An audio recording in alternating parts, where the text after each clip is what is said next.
রাব্বুল আলামিন আল্লাহ আমরা কতগুলো না কান্নানালাই গুনার বোঝা মাথায় করে আল্লাহ ঈশার নামাজ আদায় আনতে তোমার এক মরহুম মাগফুর বান্দার আল্লাহ সালাতে জানাজা আদায় করলাম।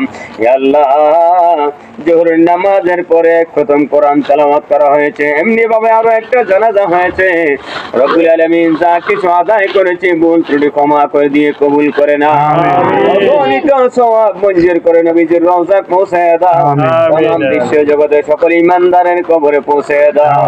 আমরা যারা হাত বাড়াইলাম অনেকের আব্বা আম্মা দাদা দাদি নানা নানি আত্মীয় স্বজন কবরবাসী আল্লাহ সকলের কবরে দিয়ে পৌঁছে দাও। বিশেষ করে রব্বুল আলামিন এই মাত্র তোমার যে বান্দাকে আল্লাহ সালাতে জানাজা আদায় করেছি কিছুক্ষণের মধ্যে তোমার হাবিবের মিল্লাতের মধ্যে রেখে দেওয়া হবে। আল্লাহ মরহুম মাগফুর আব্দুল সত্তার সাহেবের আল্লাহ দুনিয়াবি জিন্দেগীর সমস্ত পাপ রাশি চিরে ধরে মাফ করে দাও। আল্লাহ গুনাহগুলোরে মাফ করে দিয়ে রব্বুল আলামিন ওই গুনারে নেকিতে পরিণত করে তোমার বান্দার আমলনামার মধ্যে দান করে দাও।